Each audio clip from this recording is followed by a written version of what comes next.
കുട്ടികളെ, ഹാലാസ്യമെന്ന് പുരാതന കാലം മുതൽക്കറിയപ്പെടുന്ന മധുരാപുരിയിലെ സുന്ദരേശ്വരൻ എന്ന ശ്രീപരമേശ്വരൻ്റെ മാഹാത്മ്യം വെളിപ്പെടുത്തുന്ന കഥകളാണ് ഹാലാസ്യ മാഹാത്മ്യം. അതിലെ ഭഗവാന്റെ ആദ്യത്തെ ലീലയാണ് ഇന്നത്തെ നമ്മുടെ കഥ. കൈലാസപർവ്വതത്തിൽ തേജസ്സുറ്റതും തപസ്സിനനുയോജ്യവും കൽപ്പകവൃക്ഷങ്ങളും കാമധേനുക്കളും ചിന്താരത്നങ്ങളും പാൽ, തൈർ, തേൻ എന്നിവയുടെ നദികളും രത്നങ്ങൾ പതിച്ച മന്ദിരങ്ങളുമൊക്കെയുള്ള ഒരു പ്രദേശത്താണ് ശിവഭഗവാന്റെ താമസമെന്നാണ് വിശ്വാസം. ആഗ്രഹിക്കുന്നത് എന്തും നൽകാൻ കഴിവുള്ളവയാണ് ഇവിടെയുള്ളതെല്ലാം. 4 ഭാഗത്തും വാതിലുകളുള്ള ശ്രീപരമേശ്വരൻ്റെ ആ മംഗളകരമായ വാസസ്ഥാനത്തിൻ്റെ മധ്യത്തിലായി നവരത്നങ്ങൾ കൊണ്ട് നിർമ്മിച്ച ഒരു പീഠമുണ്ട്. അതിൽ സ്വയംഭൂവായി ഉണ്ടായ ശിവലിംഗമാണ് ആദ്യമായി ഉണ്ടായ മഹാശിവലിംഗമെന്നാണ് പറയപ്പെടുന്നത്. അവിടെ ഭക്തരെ അനുഗ്രഹിക്കുവാനായി ശ്രീപരമേശ്വരൻ എന്നും വസിക്കുന്നുണ്ട്. അവിടെയുള്ള ഒരു തീർത്ഥക്കരയിൽ ശിവാർച്ചന ചെയ്യുന്നതിന് വേണ്ടി ദേവശില്പി ചന്ദ്രകാന്ത കല്ലുകളെ കൊണ്ട് ഒരു 1000 കാൽ മണ്ഡപം നിർമ്മിച്ചിട്ടുണ്ട്. ആ മണ്ഡപത്തിലെത്തിയ വ്യാസശിഷ്യനായ സൂതപൗരാണികനോട് സാധാരണക്കാരുടെ നന്മയ്ക്കായി അവിടെ ഉണ്ടായിരുന്ന മഹർഷിമാര് ക്ഷേത്രങ്ങളുടെ മാഹാത്മ്യത്തെപ്പറ്റി വിവരിച്ചു കൊടുക്കുവാൻ ആവശ്യപ്പെട്ടു. ഇത് കേട്ട് സൂതൻ ഹാലാസ്യം എന്ന ക്ഷേത്രത്തെപ്പറ്റി പറയുവാൻ തുടങ്ങി. സുബ്രഹ്മണ്യൻ പറഞ്ഞത് കേട്ട് അഗസ്ത്യ മഹർഷിയാണ് ആദ്യമായി ഈ സ്ഥലത്തിൻ്റെ മാഹാത്മ്യങ്ങളെല്ലാം മനസ്സിലാക്കിയത്. അതിനുശേഷം അഗസ്ത്യ മഹർഷിയിൽ നിന്ന് വ്യാസഭഗവാനും വ്യാസഭഗവാൻ തൻ്റെ ശിഷ്യനായ സൂതപൗരാണികനും ഈ കഥകളെല്ലാം പറഞ്ഞു കൊടുത്തു. സ്കന്ദപുരാണത്തിൽ ഈ കഥകളെല്ലാം വളരെ വിസ്തരിച്ച് പറഞ്ഞിട്ടുണ്ട്. മഹർഷിമാരുടെ കൂട്ടത്തിൽ വളരെ ഉത്തമനാണ് അഗസ്ത്യ മഹർഷി. ശ്രീപരമേശ്വരൻ തനിക്ക് തുല്യനായിട്ടാണ് അഗസ്ത്യ മഹർഷിയെ കരുതുന്നത്. പണ്ട് ബ്രഹ്മാവും വിഷ്ണുവും ദേവേന്ദ്രനും മറ്റു ദേവന്മാരും എല്ലാവരും ശ്രീപരമേശ്വരൻ്റെയും പാർവതീദേവിയുടെയും വിവാഹത്തിന് വേണ്ടി കൈലാസത്തിൽ ഒത്തുചേർന്ന സമയത്ത് ആ വടക്കുഭാഗത്തെ ഭാഗം കൂടി വടക്കു ഭാഗം താഴുകയും തെക്കേ ഭാഗം ഉയരുകയും ചെയ്തു. ആ സമയത്ത് ഭൂമിയെ സമമാക്കുന്നതിന് വേണ്ടി ശ്രീപരമേശ്വരൻ അഗസ്ത്യ മഹർഷിയെയാണ് തെക്കോട്ടേക്ക് പറഞ്ഞയച്ചത്. തീരെ ചെറിയൊരു രൂപമുള്ള ആ അഗസ്ത്യ മഹർഷി തെക്ക് ഭാഗത്തേക്ക് ചെന്ന ഉടൻ തന്നെ ഭൂമി വീണ്ടും സമമായ അവസ്ഥയിലായി. അതാണ് അഗസ്ത്യ മഹർഷിയുടെ മാഹാത്മ്യം. അഗസ്ത്യ മഹർഷിയുടെ മനസ്സിലാണ് ഭഗവാൻ വാഴുന്നത് എന്നാണ് സങ്കല്പം. അതുകൊണ്ടാണ് അദ്ദേഹത്തിന് ഇങ്ങനെ പല കഴിവുകളും കിട്ടിയത്. സമുദ്രം കുടിച്ചു വറ്റിച്ചതും വാതാപി, ഇല്ലുലൻ എന്നീ രാക്ഷസന്മാരെ നശിപ്പിച്ചതും വിന്ധ്യപർവ്വതത്തിൻ്റെ അഹങ്കാരം നശിപ്പിച്ചതുമെല്ലാം ഈ അഗസ്ത്യ മഹർഷിയാണ്. ഈ കഥകളൊക്കെ മുമ്പ് കഥമുത്തശ്ശി പറഞ്ഞിട്ടുണ്ട്. നല്ല രസമുള്ള ആ കഥകളൊക്കെ എല്ലാവരും കേട്ടിട്ടുണ്ടാവുമെന്ന് കരുതുന്നു. മഹേശ്വര സൂത്രങ്ങളെല്ലാം പഠിച്ച് അതിൽ നിന്ന് ദ്രാവിഡ ഭാഷയും അതിൻ്റെ വ്യാകരണവും അലങ്കാരവും വൃത്തനിയമങ്ങളുമെല്ലാം ഉണ്ടാക്കി നമുക്ക് നൽകിയതും ഈ അഗസ്ത്യ മഹർഷി തന്നെയാണ്. അങ്ങനെയൊക്കെയുള്ള ആ അഗസ്ത്യ മഹർഷിയാണ് ഈ ഹാലാസ്യ ക്ഷേത്രത്തിൻ്റെ മാഹാത്മ്യം പറഞ്ഞു കൊടുത്തിട്ടുള്ളത്. ശിവഭഗവാന്റെ ശിരസിലെ ചന്ദ്രക്കലയിൽ നിന്നൊഴുകുന്ന അമൃതധാര കൊണ്ട് എപ്പോഴും നനയുന്നത് കൊണ്ട് ഈ സ്ഥലം മധുരാപുരി എന്നും അറിയപ്പെടുന്നുണ്ട്. അവിടെയുള്ള കദംബവനത്തിലെ ഹാലാസ്യ ക്ഷേത്രത്തിൽ സ്വയംഭൂവായി ഉണ്ടായ ശിവലിംഗത്തിൽ ശ്രീപരമേശ്വരൻ സ്ഥിര സാന്നിധ്യം ചെയ്യുന്നുണ്ട്.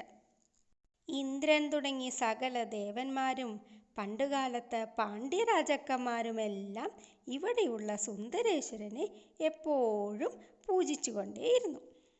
അവരുടെ എല്ലാം ആഗ്രഹങ്ങൾ സാധിപ്പിക്കുന്നതിന് വേണ്ടി ഭഗവാൻ 16 ലീലകൾ ഓരോ യുഗത്തിലും ചെയ്തിട്ടുണ്ട്. അങ്ങനെ 64 ലീലകളെ പറ്റിയാണ് ഹാലാസ്യ മഹാത്മ്യത്തിൽ വിവരിച്ചിട്ടുള്ളത്. ഈ മഹാത്മ്യത്തിലെ ആദ്യ ലീലയായി അഗസ്ത്യ മഹർഷി പറയുന്നത് ദേവേന്ദ്രൻ്റെ പാപമോചനം എന്ന കഥയാണ്. കൃതയുഗത്തിൽ ഒരു ദിവസം ദേവേന്ദ്രൻ അമരാവതിയിലെ രത്നസിംഹാസനത്തിൽ ഇരിക്കുന്ന സമയത്ത് ദേവന്മാരെല്ലാം ദേവേന്ദ്രനെ കാണുവാൻ അവിടെ എത്തി. ആ സമയത്ത് ഗന്ധർവന്മാരും സിദ്ധന്മാരും ചാരണന്മാരും ഒക്കെ അവിടെ ഉണ്ടായിരുന്നു. ഗന്ധർവന്മാരെല്ലാം പാടുകയും അപ്സരസുകൾ വളരെ നന്നായി മനോഹരമായിട്ട് നൃത്തം ചെയ്യുകയും ഒക്കെ ചെയ്തു. അതിലൊക്കെ മതിമറന്നിരുന്ന ദേവേന്ദ്രൻ ആ സമയത്ത് ദേവഗുരുവായ ബൃഹസ്പതി എത്തിയപ്പോൾ അദ്ദേഹത്തെ വേണ്ട വിധത്തിൽ വന്ദിച്ച് ബഹുമാനിച്ചില്ല. നൃത്തം കഴിഞ്ഞപ്പോഴാണ് ദേവേന്ദ്രന് തൻ്റെ തെറ്റിനെക്കുറിച്ചുള്ള ബോധം വന്നത്. ദേവേന്ദ്രൻ വേഗം ബൃഹസ്പതിയെ അന്വേഷിച്ച് അദ്ദേഹം താമസിക്കുന്ന സ്ഥലത്തെല്ലാം പോയെങ്കിലും അവിടെയൊന്നും ബൃഹസ്പതിയെ കാണാനായില്ല.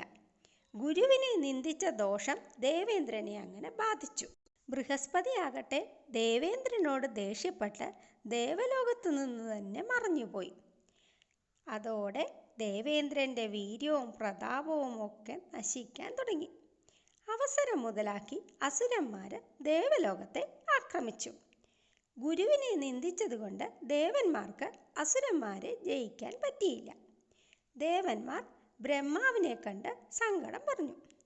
ബ്രഹ്മാവ് ഗുരുവിനെ ദ്രോഹിക്കുന്നവർക്ക് ഒരിക്കലും വിജയമുണ്ടാകില്ലെന്നും ബൃഹസ്പതി അദൃശ്യനായി പോയതുകൊണ്ട് തൽക്കാലം മറ്റൊരു ഗുരുവിനെ ആശ്രയിക്കണമെന്നും പറഞ്ഞു.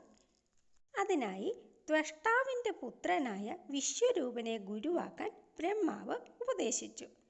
ദേവന്മാർ അപ്രകാരം ചെയ്തു. അവർ വിശ്വരൂപനെ ചെന്ന് കണ്ട് വന്ദിച്ച് തങ്ങളുടെ ഗുരുവാക്കി മാറ്റി. അദ്ദേഹത്തിൻ്റെ ഉപദേശപ്രകാരമുള്ള കർമ്മങ്ങളെല്ലാം അനുഷ്ഠിക്കാൻ തുടങ്ങി. ഈ വിശ്വരൂപൻ ഉപദേശിച്ചു കൊടുത്ത കവചം ദേവേന്ദ്രന് വീണ്ടും വിജയങ്ങൾ ഉണ്ടാക്കാൻ തുടങ്ങി. എന്നാൽ പക്ഷഭേദമില്ലാത്ത വിശ്വരൂപൻ ദേവന്മാർക്ക് വിജയം നൽകുവാനായി കർമ്മങ്ങൾ ചെയ്യുന്നതിനോടൊപ്പം തന്നെ അസുരന്മാർക്ക് നല്ലത് വരണമെന്ന് ചിന്തിക്കാൻ തുടങ്ങി. ഇത് മനസ്സിലാക്കിയ ദേവേന്ദ്രൻ തൻ്റെ വജ്രായുധം കൊണ്ട് വിശ്വരൂപൻ്റെ 3 ശിരസും മുറിച്ചു. ആ ശിരസുകളിൽ നിന്ന് കപിഞ്ചലപ്പക്ഷിയും തിത്തിരിപ്പക്ഷിയും ഊർക്കുയിൽ പക്ഷിയും ഉണ്ടായി ആകാശത്തേക്ക് പറന്നുപോയി. വിശ്വരൂപനെ വധിച്ചപ്പോൾ ബ്രഹ്മഹത്യാപാപം ദേവേന്ദ്രനെ ബാധിച്ചു.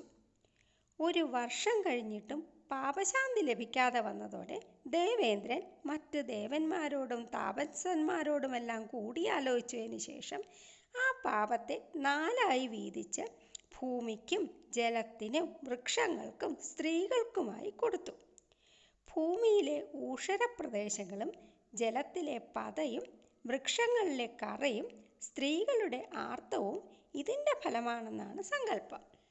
അതിന് പ്രത്യുപകാരമായി ഭൂമിയിൽ ഉണ്ടാകുന്ന കുഴികൾ കുറച്ചു കാലത്തിന് ശേഷം തന്നെ നികന്നു വരുമെന്നും ജലം കോരിയെടുക്കുന്തോറും വർദ്ധിക്കുമെന്നും വൃക്ഷങ്ങൾ മുറിച്ചാലും വീണ്ടും അത് കിളിർത്തു വരുമെന്നും സ്ത്രീകൾക്ക് ഭോഗസുഖവും ദേവേന്ദ്രൻ കൊടുത്തു.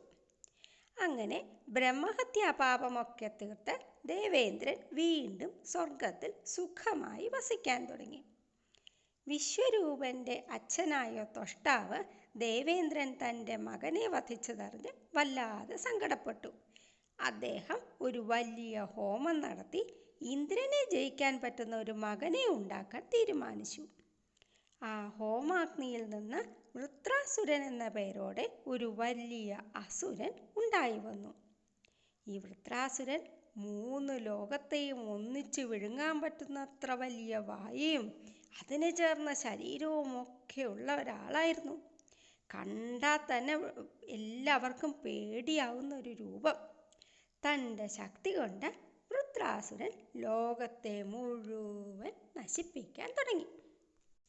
ഈ കഥയുടെ ബാക്കി പറയാൻ കഥമുത്തശ്ശി വീണ്ടും വരാം. അതുവരെ എല്ലാവർക്കും ബൈ.